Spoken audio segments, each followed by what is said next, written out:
Hello, everyone. Welcome back to another episode of Building World Peace, an interview series showcasing modern mission school initiates from all walks of life who are working for the same mission of building world peace.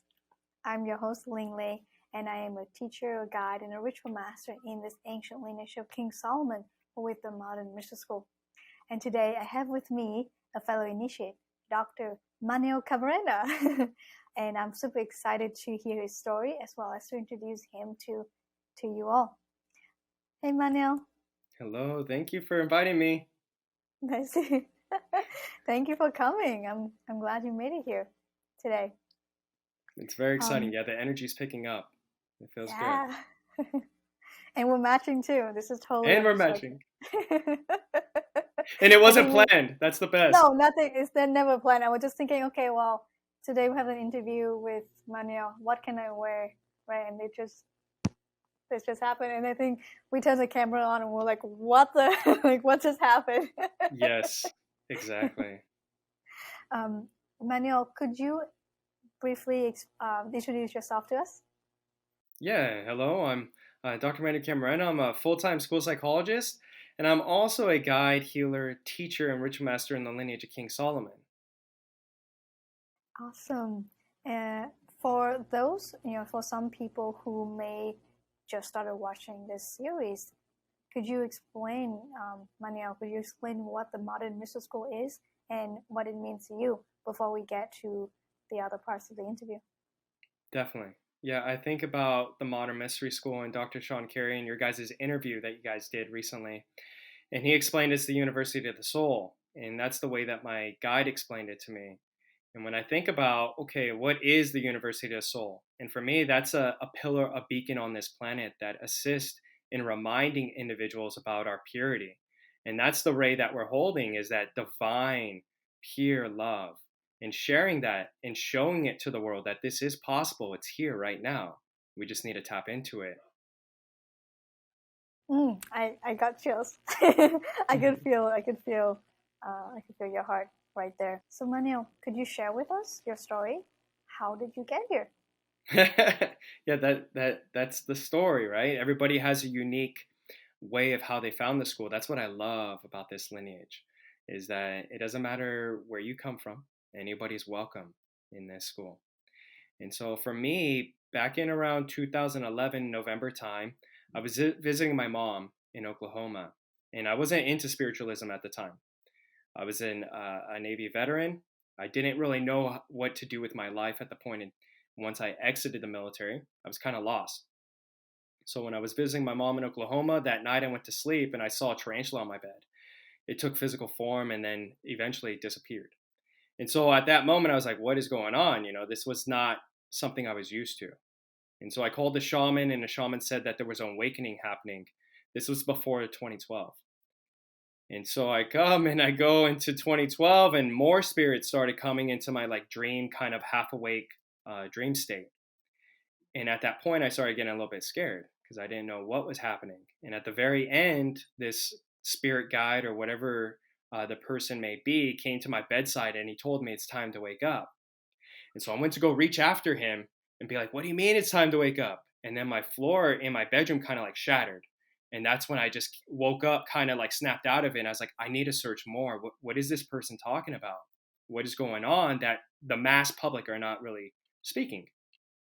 And so I started meditating. And in my meditations, I was told to join a mystery school. And in my soul, I was like, okay, I know what a mystery school is.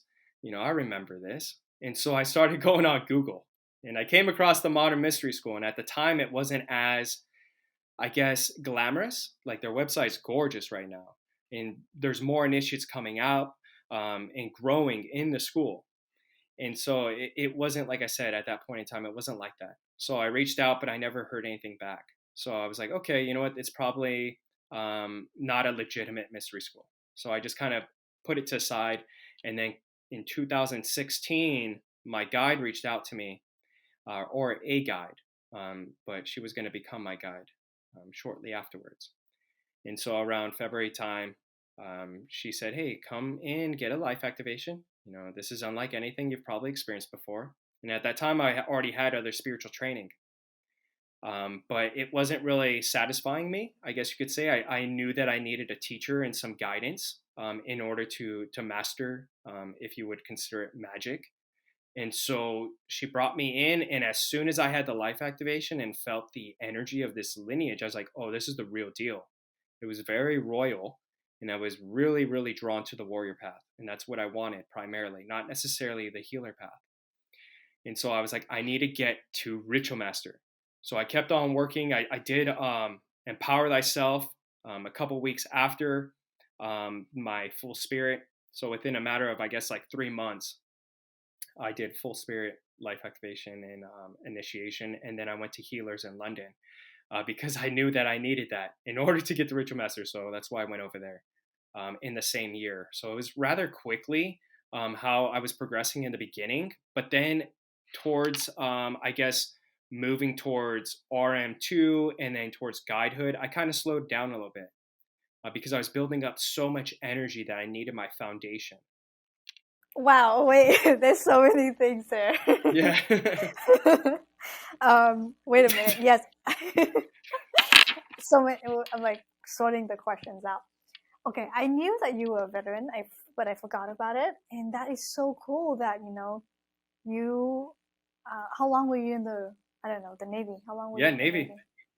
Yep, 5 years. So you were this, like you were in the Navy, um, and then you got out, and Yep. you just had all this crazy spirit Yeah. stories. Wow. And I mean, was there any issues or difficulties in kind of, because I don't know how you brought up, but like, was there any difficulties in, what's it called, reconciling between, the Navy part or whatever, who Mhm. Manuel was and all these new um, things that are coming in? Definitely. Yeah, I would say that you don't really realize how programmed and conditioned you are to a specific way until you start working on it. And even today, I have other fellow initiates who are exposing things to myself, and I'm like, yeah, you're right. And then I find too, even though it's been brought into my awareness, sometimes it's kind of like on autopilot where I just keep on doing it, and I'm like, dang, I'm tripping up. But the point is that I'm aware of it now, and that I'm trying to consciously make decisions to change it. But yeah, there was a lot of auto programming that was occurring. And so I believe that the tools have assisted me not only in identifying it, but giving me the empowerment to make a different choice. Wow. And then, wait, okay, so you did that, and then you finally got initiated, and then now you're a doctor. I feel like Yeah, you've yeah, had that a wasn't lot the of plan. different career choices. Yeah, That wasn't the plan. it wasn't the plan. No, because when I in the military, a lot of the officers, I saw them and I was like, why can't I be like that? Why can't I get a degree? Because I struggled in school, like tremendously. I was almost retained in kindergarten. I had such difficult time reading and learning how to read. So I attempted college, but I wasn't successful. So that's why I was like, okay, I need to do something with my life. I'm going to give back. So I'm going to go into the military. I'm going to go travel the world. But then once I started realizing, hey, you know what? I want to get a degree now. I want to try this because this was another obstacle that laid before me. And so I started off with my undergrad in speech language pathology and audiology, and then moved to psychology degree major because of my spiritual awakening. So I was like, what is this consciousness? And I wanted to learn more about that. And so that's why I went into psychology. And then eventually I went for my doctorate degree because I wanted to cross over to become a licensed psychologist outside of being an educational psychologist. What I heard and that I really love is because you were talking about how you had all these challenges, but but you just kept trying to push forward, and then you had issues with studying, and then because of that, you try to push to to become better, and then got the doctorate degree. That's really cool. That is such a warrior's spirit. I can feel that from you, but also I can see that, or maybe hear that from your story. That is, yeah, yeah. That's that. Yeah. I was just fascinated. Oops, sorry. So, Manuel, I want to ask you, pertaining to the topic of this interview, um, you're here because you are working on the same mission as many of us, which is to build world peace. And so, what does world peace mean to you? World peace to me. So, Obsessimus Dave Lanyon, in one of his interviews, he explained about the importance about holding hope within your heart and then also within the mind. And so when I'm thinking about world peace, I'm thinking about us coming together, even in our differences, and holding the space for one another to just explore who they are at this moment in time, and to be creative and to assist them with having the strategies and tools so that they can explore those creative aspects of who they are. Because I think that a lot of the world right now, at times, we can fall into judgment. And just like I said, right, those perspective taking, sometimes it's very difficult. We become habitual in our ways. Sometimes that can impede another person's progress. And so I believe that if we're staying in our heart, then we're leaving that opportunity for hope and love to flourish further in this reality or plane. Was there a moment that you realized that such a thing or such a world was possible? Every time that I am in a counseling session and I see those breakthroughs come, where the client is open to trust, where they've had a lot of heartache, a lot of difficulties within their life, and to see them to be able to say, yeah, you know what, I'll try that out. They leave the door open. And that's what I tell them. That's all I ask for. You keeping the door open allows for something to come into your life that could be positive. But the moment you say no, then you're shutting that from the very beginning and you're not giving it the opportunity or chance to occur. So those are the moments where I'm like, okay, this is possible. So when you said you feel that in the counseling sessions, that's for the students, right? Because you're a school psychologist. Yes. Yep. Wow. And I'm so happy that you're working with the younger folks. It's a blessing to be able to have people who look out for them at a young age. Very true. Yeah, and I've seen that it's needed. And especially the holding males. that potential. Sorry? Especially the men. The men, yeah. And the reason why is because there's not that many programs out there to support them. And I can also speak the same about veterans. And when we're looking at mental health, PTSD as such, and the transition from military life to now being a civilian, it's very difficult, very difficult. So to have another guy that they can trust, that they can be like, okay, you know what, he's there, he's doing it. Let me see how he can help me out. Yeah. I can feel it. The veteran men, boys, right? There's definitely there's a huge need for more male role models. That what does it mean to be a strong man? Because Yes. I think there's terms such as like toxic masculinity and things like that, which I don't agree with. We can talk about it another time. Yeah, that's a whole nother interview too. Yeah, I don't either. Right, and so it kind of, in a way, portraying men in such negative lights. And yes, there are bad apples, but we can't generalize and just throwing everyone under the bus, especially the boys. Yeah. So I would love to hear more about. I want to hear more about this. So how have you been contributing to your vision of world peace? Maybe in general, but also with respect to maybe veterans or men or boys or whatever that comes. Yeah, definitely. So right now at one of the schools that I work at, it's an alternative site. And so the students that are attending this school site, they need credit recovery. So they weren't really successful at a traditional school site. And so you can see that from the very beginning that sometimes there's a lack of trust in the school system because they've essentially viewed themselves as being a failure because they weren't successful at the traditional school site, sometimes having behavioral concerns. And so at my school site, I make it a point to let them know that I see you. That's the number one thing. I see you and I'm here for you. So I let them know that where my office is at and then how they can reach me if they ever need anything. And I primarily work with school students who have IEPs, but that doesn't mean that I can't support students who are in the general education setting. And so one of the things I'm working alongside with the social worker with is creating a club for the young adolescents. And so the club is going to be called Becoming a Man. And so we're going to be teaching values of, okay, how do you manage your money? How do you manage your emotions and express it appropriately? How do you treat women? I think that is a huge part, especially at the school site that I'm at right now. Looking at how this is, associated with my training within the Modern Mystery School, as a guide, we bring that heart space. That is that internal flame, so that we share that with another individual and we help remind them. Say if somebody's dimmed their light because they're having, low self-esteem, low confidence, they probably lost their way in life. I share that light by showing them, hey, you know what? It's here and it's also in you. So let's help nurture that by identifying, what are you passionate about? Let's do more of that.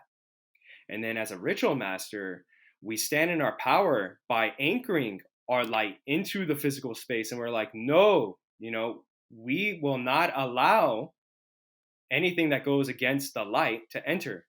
And we hold the space and we create the container so that the individual can have the opportunity to be able to nurture their light. Because if you're down, if you're struggling to get up, what do? You lend a hand. Or if you have a sidewalk and somebody's in a wheelchair, you build a ramp. There's no difference. So us as initiates, that is our duty to the people.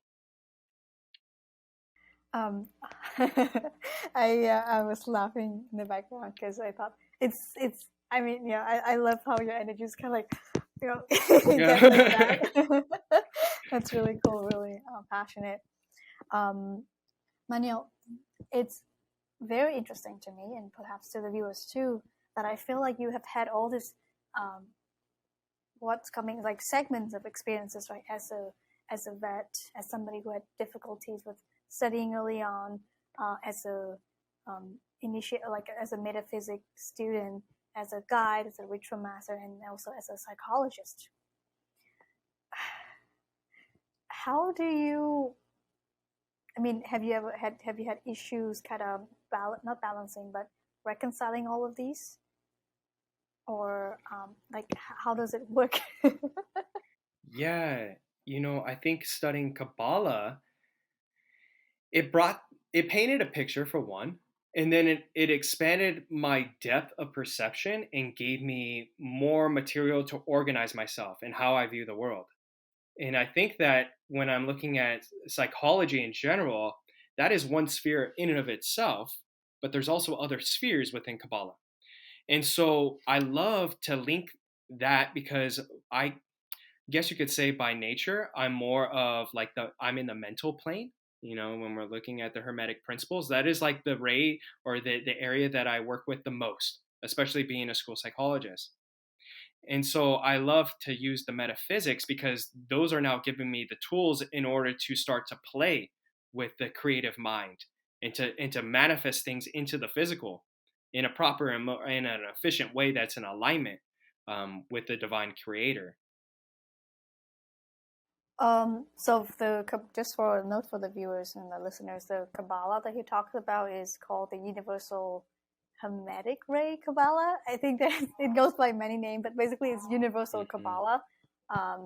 It's a 10-month session program that we provide, or that is provided here in the Mystery School, and you can do that in many parts of the world, and especially in the U.S. There's so many what we call trees, which is the 10th month program. There's so many trees that are offered, and yeah, I can relate it's to that answer, Manuel.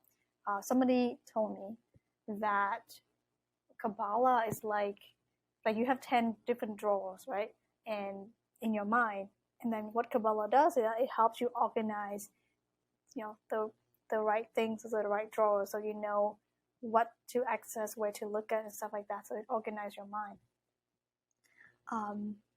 And I guess perhaps that's how but that's how many of us are able to handle a lot of different identities or Hmm. different dimensions of who we are. Cause, that's what I was wondering. Um, and you talk about psychology. What do you? I I was or I have been or for a while. I've been entertaining the idea of going to school, like going to grad school for psychology, Yes. because I felt like similar to you, like there's something there, um, that will really assist with my own understanding of life, and also to help clients move through things, because I'm sure it gives like terminologies that can connect with people's minds better. um, I mean, from as a metaphysics um, student, could you talk more about psychology and how you apply it in your life, and how you view it really? Yeah. You know, it's interesting, even if you're looking at the different theoretical orientations, such as narrative therapy. Where are you operating from? How do you view yourself? Are you viewing it from a certain event that happened when you were a child? Maybe you felt discouraged. So now you're carrying that forward into your adult life. Everything is energy. And that's what I've learned through metaphysics. Metaphysics is a thought is energy as well. Just as much as us going to the gym, we're exerting energy. So now, if you think about that, then you're like, okay, so energy can be physically exerted or it can be mentally. Like right now, I can talk to you, but then I can also be in my mind thinking about what am I going to say next. So, what is that? And why is that occurring on different, I guess you could say, planes as such? And with the modern mystery school and the training that I've received, it's helped me to not only operate as a physical human being, but also intertwined as a spiritual human being. And so now I'm able to work with the energies and willfully create in this plane to assist somebody else as well by reminding them and showing them, hey, you know what, there's more to life. And granted, I'm not working with adolescents on this type of work, but more so with the adults, like veterans as such. Whenever they're coming back from just say a traumatic event, just going overseas to war, their aura is getting damaged. And in the past, one of my fellow friends used to remind me, he said, hey, whenever warriors would come back to their tribe, they would go see the shaman and they would have extensive healings done. This is no different than today in what we're doing. It's just they don't have that knowledge and they may not have had the presented opportunities. And so, me myself, having gone overseas and serving in the military, I can relate to the veterans that are coming out. And I can also speak their language because I think that's the most important thing. So now we can see eye to eye. But the only difference is I'm having this advanced training, and now that's why I wish to share it with them so that they can assist themselves in their own healing if they wish. Wow, that image of the warrior, I guess of the old times coming back and getting what do you call it, getting healed or Hmm. getting taken care of, that is so powerful, right? It's not Yeah. what came to my mind was, okay, somebody's wounded coming back, they get treated physically, yes, but also spiritually, perhaps maybe mentally, like taken care of, getting fed, all that stuff. But that's not really happening right now, is it? No. No. So No, see right? how many individuals are falling into depression. PTSD is so high, you know. Yeah, yeah, and speaking from my own experience of therapy in general, like even those who do get um, therapy, it's that's again that's only healing one layer, one level, You're which one is layer. mental. But then what about your healing your energetic layer, like your auras? What about healing whatever's I mean, I can't imagine seeing war and being in war and coming in touch with those kind of perceptions and energies. It's a lot of healings are needed. Hmm. Yeah. And it takes time, right? It's not like I think people think, especially in the Western world, we want the quick fix. It doesn't work like that. But it doesn't mean that these tools aren't strong and powerful in creating results. Yeah. It's I think for many people, not just veterans, for many people, we will need, or maybe I can speak for myself, is I need both, like the spiritual work, which is what we get in school, but also some somatic work, maybe some mental work, right? We all, because we are multidimensional, so we need different kinds of trainings that helps us master different levels of, or different layers of who we are. I love how you said Yeah. that. That's it. Yeah, and I'm still thinking of that image of the warrior, and I hope that it's not. I hope that you and many other veterans will. I mean, of course, it's not just on you, right? It's on all of us. But there are people whose purpose is specifically related to that. So I hope that many veterans will get the care that they need, because they have sacrificed so much. Yeah, I'm a little sad now. Yeah, well, I'm just glad that we're able to talk about it. So thank you. Yeah. So Manuel, two last questions, because we are at time. For the viewer or the listener who is watching and listening to this right now, what words of wisdom would you want to share with them?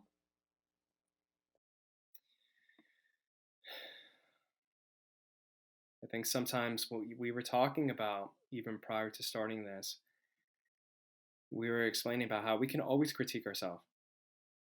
Even this video, if you're creating videos on your Instagram, Facebook, whatever the case may be,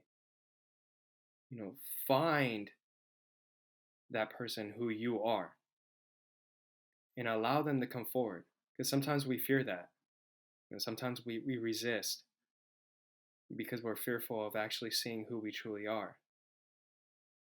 But it is in that process of searching for that person that you start to define yourself. You define your character. You define what you stand for. And by doing that, you start to become a better conduit for the light.